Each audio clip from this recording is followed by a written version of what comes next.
ప్రాణులు జననానికి ముందు లేనట్టే ఉంటాయి. జీవిస్తుంటే మాత్రమే తెలుస్తాయి. మరణం తర్వాత మళ్ళీ అజ్ఞాతమవుతాయి. అందుకే దీనిపై ఎందుకు శోకం? కొందరు ఈ ఆత్మను విస్మయకరముగా చూస్తారు. మరికొందరు దీనిని ఆశ్చర్యంగా వివరిస్తారు.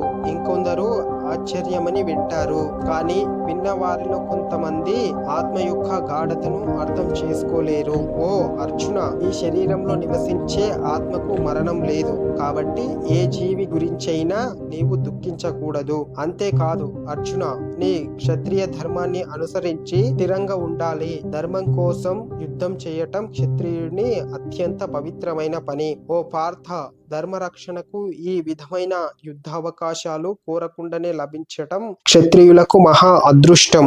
అవి వారికి స్వర్గానికి దారి చూపే ద్వారాల్లాంటివి. కానీ ఓ అర్జున, ఒకవేళ నువ్వు ఈ స్వధర్మాన్ని, కీర్తిని వదిలేసి ఈ